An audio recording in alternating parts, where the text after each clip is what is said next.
government fails, the world's off its rails, leaders are whacked, democracy is under attack. It's time to get smart, folks, time to get real.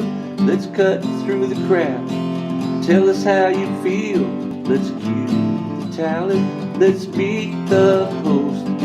Podcast by George.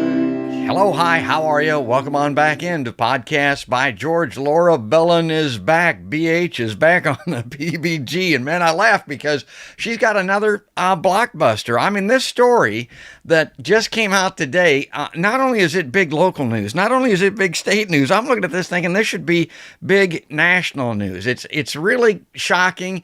Hard to believe, but maybe Laura's not so hard to, maybe she can believe it after what she's been uncovering lately. Laura, welcome back to a Podcast by George. Oh, thanks for having me, George. Always a pleasure. I want to bring this up on screen here. Okay, so there's the post. Just a matter of fact, just minutes before we did the podcast. So this is breaking news, folks. Exclusive. And this is exclusive to Bleeding Heartland. Again, another reason you should go to bleedingheartland.com, sign up, become a patron to get these exclusives and get this information that you're not going to get anywhere else. And it's because of the muckraking journalism of Laura Bellin. Exclusive. Governor fast-tracked COVID tests for firm linked to major donor. Now, you got to kind of pay attention. It's a little intertwined, but you'll get it. It took me, I had to read this slowly, but Governor Kim Reynolds authorized using state resources to conduct COVID-19 tests at a workplace that had only one confirmed case after the company's owners reached out to her last May. Iowa National Guard and Iowa Department of Public Health personnel facilitated coronavirus testing at GMT Corporation. You've never heard of it, and don't feel bad. It's a machine parts manufacturer in Waverly on May 22nd, 2020. Fewer than a dozen Iowa businesses received such visits during the 2 months the state's strike team program was active when coronavirus testing kits were not widely available. Now, here's where it gets interesting. And Summit Ag Investors, that's an asset management firm of Bruce Rassiter's Summit Agricultural Group, owns a majority interest in GMT. Emails Bleeding Heartland obtained through a public records request, thank God for public records requests, indicated, and GMT's top executive confirmed, that someone from Summit Ag contacted the governor directly after GMT staff learned they would most likely be denied testing assistance from the state. And the precedent was they probably should have been denied, but they weren't. And man, this smacks of real cronyism. Laura, pick it up from there. Well, Bruce Rastetter is really one of the most influential Republican donors there is. He might not be widely known to a lot of people, but he was one of the biggest donors to Terry Branstad. Branstad put him on the Board of Regents. He exerted a lot of influence over both happenings at Iowa State and University of Iowa. And he's also been a big donor to Governor Reynolds. And it's not just the campaign contributions, but he donates the use of his private plane fairly regularly. So he has flown the governor around over a period of years. And so when I wasn't able to determine exactly who from Summit Ag called, but I did talk to the CEO of this GMT corporation, and he said, well, when they found out that they weren't likely to get testing, I escalated. That was the term he used. He knew that people at Summit had connections with the governor's office, and so they had people at Summit call the governor's office, and he said, next thing I knew, I'm on the phone with someone from the governor's office saying, of course, they'll come up and help us out. And, you know, the Iowa National Guard and Iowa Department of Public Health didn't do a lot of these strike team visits. The governor announced this strike team program last April as a way to try to get surveillance testing in some of the big workplaces, and especially nursing home employees, places where they were having big outbreaks. And the ones that were publicized were the strike team visits to places like the Tyson plant in Perry, the Also, the Purdue has a couple of meat packing facilities. One is in the Sioux City area and another is in Sioux County. So they had strike team visits involving the Iowa National Guard. And I think that was probably a good use of the National Guard, frankly, because you got to get a handle on these outbreaks. Right. But a lot of counties were putting in requests for the strike team to come and test their long-term care staff, and most of them were not getting approved. And so one of the things that's been so frustrating about investigating this story is that you would think that it would just be straightforward to ask the Iowa Department of Public Health for a list of all of the companies and all of the counties that had their long-term care staff tested.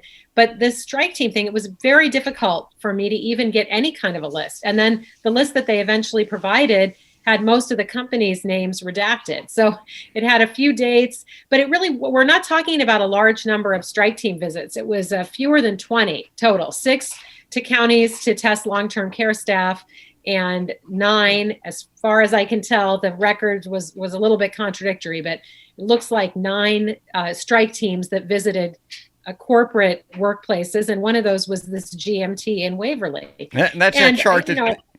The chart that's in your story, right? That shows those that grid. That's a chart that they sent me. Yeah. Yes, they withheld some information from there, and I'm not 100% confident in the accuracy of the information they didn't withhold. But in any case, that's the best I can get. And I've been going back and forth with the Iowa Department of Public Health for weeks over this. And like I said, we're not talking about hundreds and hundreds of events. I'm asking for a list of it should be something that would take less than an hour of somebody's time to just pull up the list of where they were and what dates.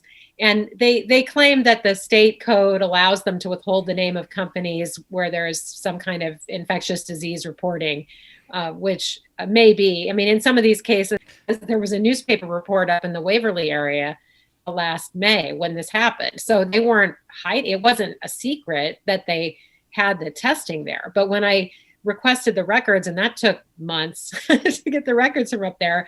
But then I learned that the local public health in Bremer County, they were pretty upset because they had put in a request for a strike team to do their long-term care workers.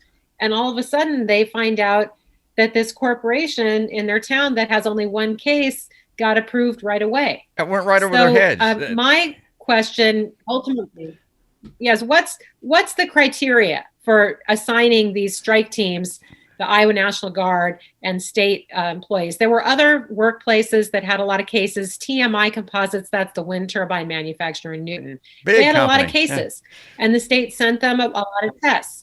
So they got tests from the state, and then they had to arrange for local healthcare workers to administer the tests. Right. And that happened in a lot of places. The state was sending tests up to Dubuque, but Dubuque had a pretty major outbreak. But it doesn't sound like many cases compared to what we have now, but in April and May, Dubuque really had a lot of cases, and they were not able to get a strike team up there. They were told that those resources were not available. And yet when someone from Summit Ag called the governor, all of a sudden a strike team is available to head up to Waverly. Yeah, so let me make sure I've got this right in my head. So this Rastetter, big Republican politico, big connections in the Republican Party. He owns this investment firm, which happens to own this small company, small in Waverly. How big a company is it? How many employees do they have? Well, they have about 230 employees. So, and I hadn't heard of them. They're a machine parts manufacturer, but they're a supplier for some very big companies, John Deere and Caterpillar. I think Lockheed Martin was another one. So they do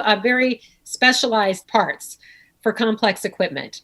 And it was a family-owned business for many years. It was started in the 1970s. And then in 2019, the founders, I guess they were probably ready to retire, I imagine. They sold a controlling stake in their company to this Summit Ag Investors, which is part of this umbrella, part of these companies that Bruce Rastetter owns. So he has the Summit Agricultural Group, and then within that he has Summit Ag Investors that purchases companies, and then he also has a separate part of the business that manages farms. So he's got his hand in a lot of things, but generally speaking, it's all connected to the ag sector in some way. So this is when COVID is spiking in Iowa. Everybody's getting wiggy, as well they should. It's on the rise. This company in Waverly has one confirmed case of COVID, correct? They had one employee who was out sick and got tested and tested positive, and informed the employer that this person had tested positive. And so they felt that there was a minimal chance of a lot of transmission because the person was already staying home, but they just wanted to be on the safe side. And I spoke to the CEO of this GMT, and it's hard to blame this guy's from his perspective.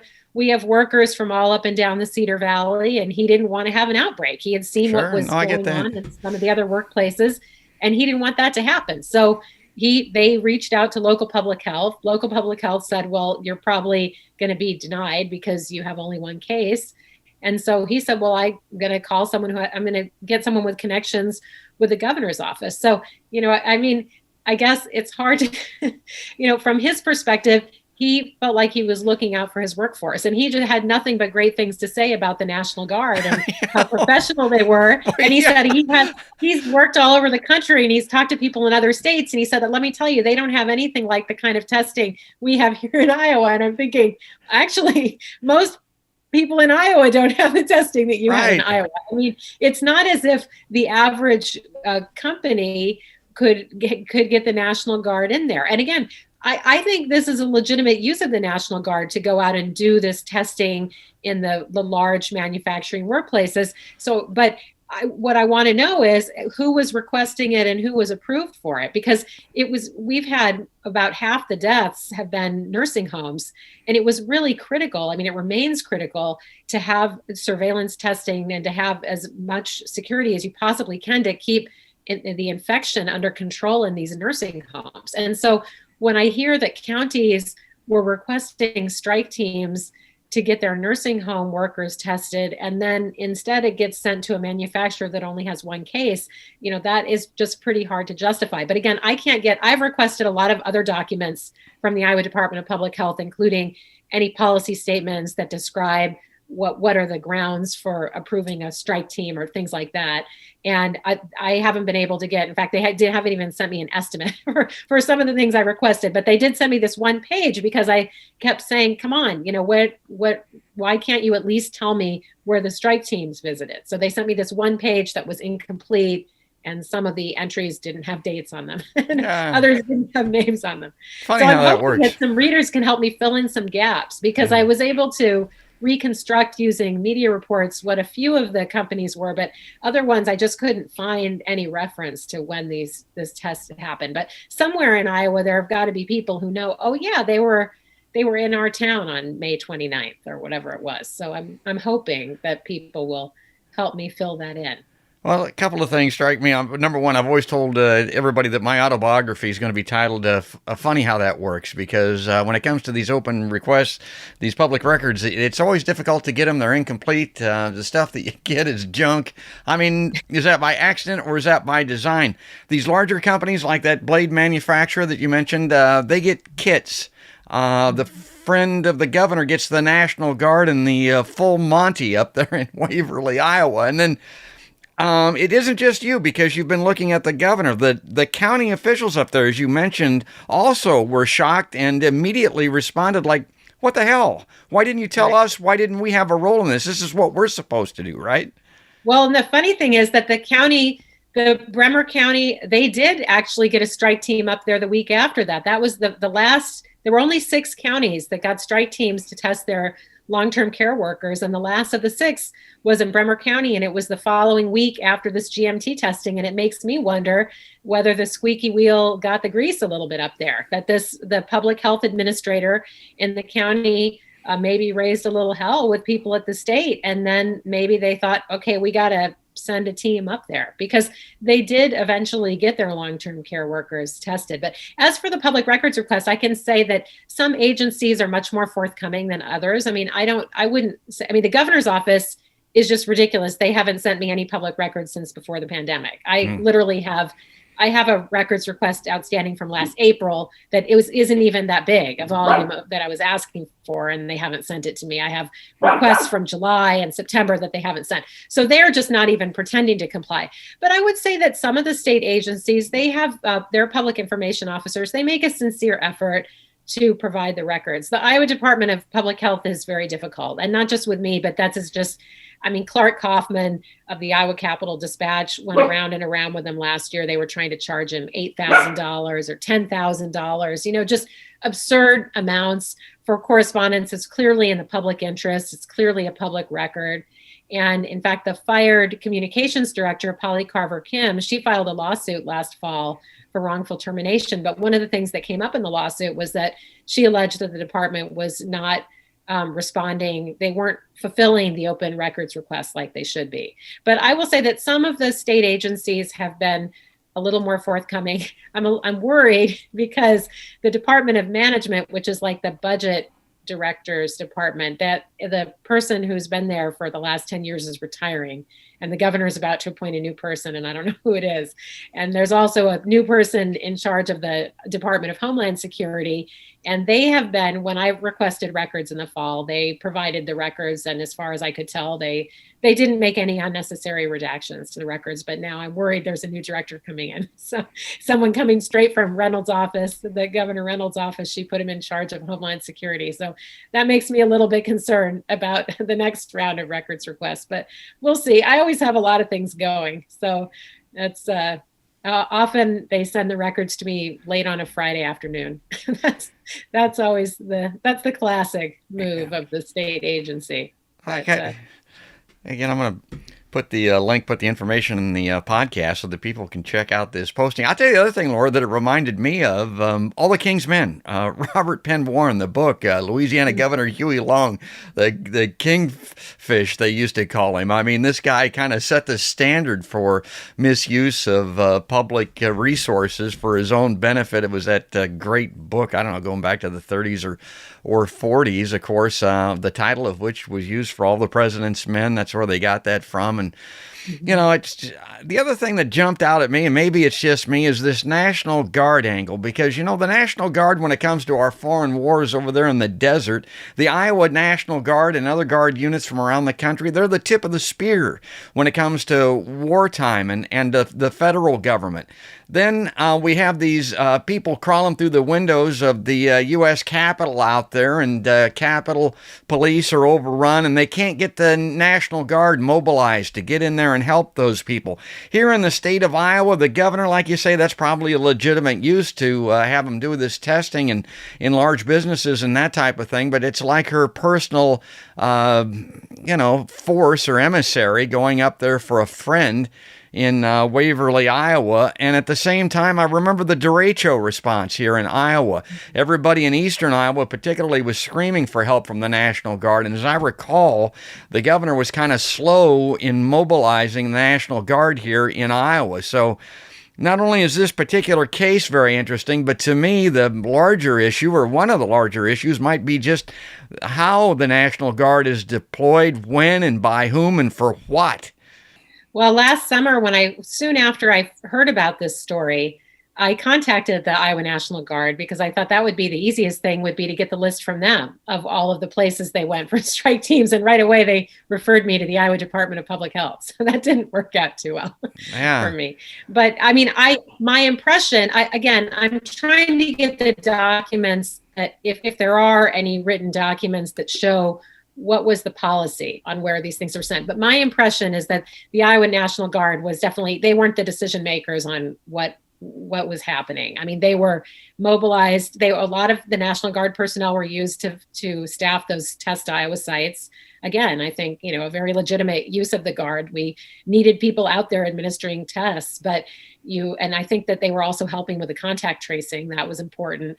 But again, you'd like to think that there's some sort of objective criteria, like you have to have a certain number of cases, or you have to have either as an absolute number or as a percentage of your workforce, or if there's something in your community that's going on. I mean, you'd like to think that it's not just whoever happens to get the governor's ear. And because I don't have the full list of all of the places that got tested, it's really hard for me, or got a strike team visit rather, it's hard for me to judge, how unusual this GMT strike team was. So I really don't know. And it's something, I'm going to keep digging on it. That's one of the issues I'll be digging on. Well, if your police forces, if your gendarmes are at the beck and call of your elected officials, folks, that's Banana Republic. I mean, that's what we're talking about for third world, where you just send them out to help your friends, which is what this kind of looks like. The other thing that struck me, now you can reel me in on this. I don't know if you gave this any thought at all. I know you saw the story about Reynolds bitching about the fact that the Iowa National Guard was sent out there to D.C. and the guard had to overnight or stay in a parking garage or something like that. I'm thinking, my God, including my grandfather in World War I jumping out of muddy trenches and fighting hand to hand with German soldiers and all that type of thing. I'm like, my God, that's a peculiar thing to complain about. The National Guard having to stay in a parking garage. They got to walk down the streets of Baghdad and watch their friends and get blown apart. I don't know. It seemed to me to kind of be a dog whistle, there was some politics involved in that Reynolds didn't want to send them or didn't think that use was appropriate, or am I just reading too much between the lines there? I don't know that I wouldn't necessarily say that she didn't want to send them, but I felt like it was a little bit of a political jab at Biden. I mean, I don't know exactly what happened there. There seems to have been some kind of miscommunication with where they were staying, but clearly it wasn't Joe Biden saying, put all those National Guard people in the garage. I mean, son was a veteran. I mean, the whole thing. So I thought it was a little bit of a cheap shot for the governor to take at the Biden, just to make it seem like, oh, we sent our troops out there to help and they were so disrespected. And really, we should never be having to send National Guard troops to Washington for the inauguration. That whole situation was a disgrace. And the only reason it was necessary was because Trump tried to subvert the will of the people and not accept the election result. And so, it's like, whose fault is it? I mean, I wish that the Iowa National Guard could have been, all the other states' National Guards could have just stayed home and not had to go to Washington. Because why are we living, speaking of Banana Republic, I mean, we should not have to have the military out there to make sure that there's not huge unrest during the normal transfer of power. I mean, this is just the whole thing. And I don't know, I'm sure that there will be a further investigation of what happened on January 6th. I don't know why the Maryland governor was trying to call in the National Guard. And I don't know why the National Guard wasn't able to get to the Capitol faster. Something doesn't smell right about that. So I'm sure we'll learn more. Well, you know that there's a lot of very talented reporters based in Washington investigating that. It seems like every day they're uncovering new things about the coup attempt. So, well, that's great. Look forward to learning more. Thanks for pointing those things out. I know the governor won't mention those things. That's good. Now, the other thing I've always got to ask you, you're being stonewalled still, it sounds like. Are you being allowed back in those news conferences or having access to the... Oh, no. No, still not. Yeah, this is the funny part. So I actually have an employment agreement now with KHOI Community Radio and Ames. I'm doing occasional reports for them on the legislative session. So they hired me to be their State House correspondent. So I think I already met the terms of the Iowa House and Senate credentialing policy, but now as an employee of a radio station, I even more clearly meet the standards. But the Iowa House and Senate basically announced that because of COVID, that they're not really credentialing anyone this year, or at least they didn't publish a list of credentialed names.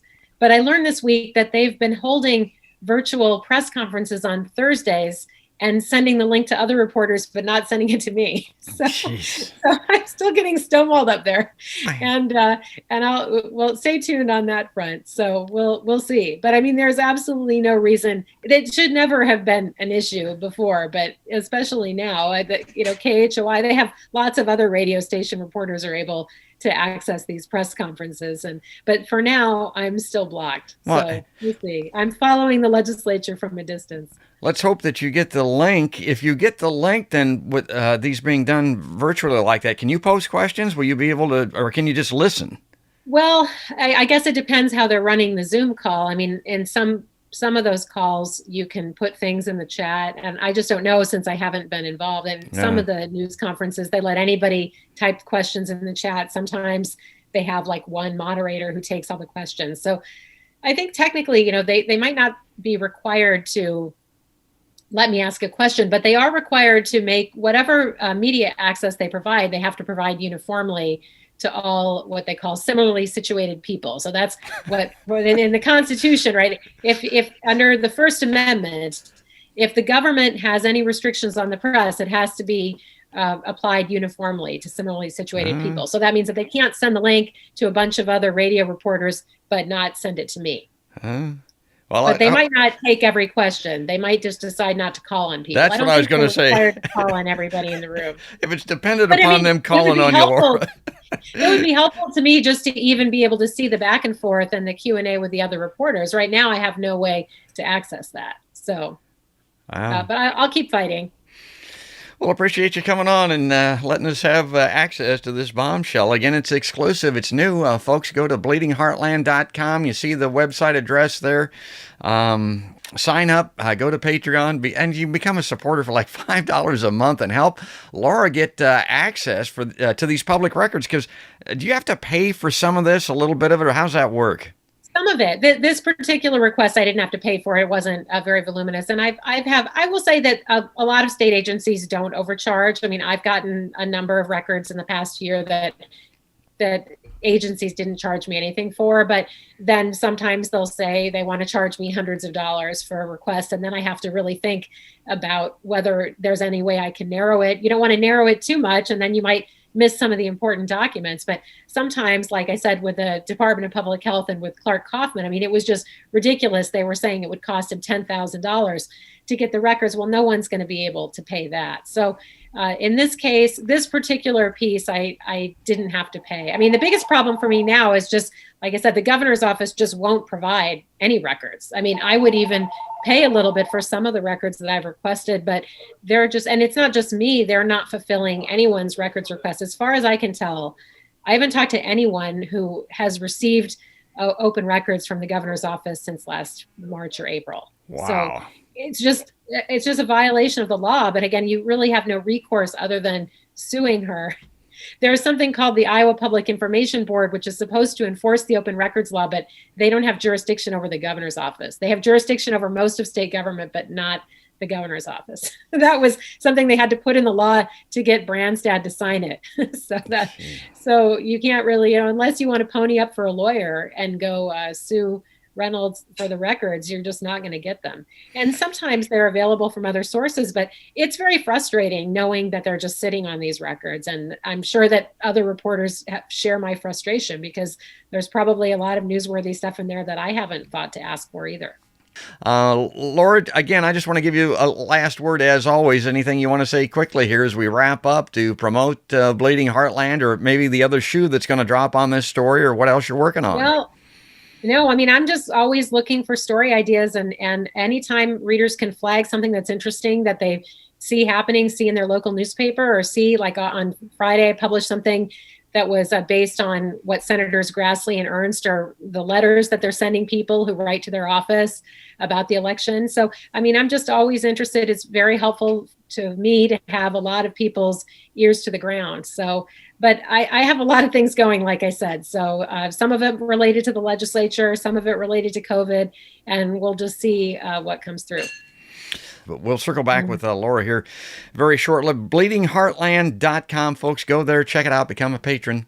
And I hope you enjoyed this episode of Podcast by George. If you did, please like us on Facebook, and you can follow us on Twitter, and you can subscribe on YouTube and get the video feeds and ring the notification bell so that you get each and every episode. But that's going to do it for right now. That's going to wrap it up. That's all there is, and there ain't no more. That's another podcast by George.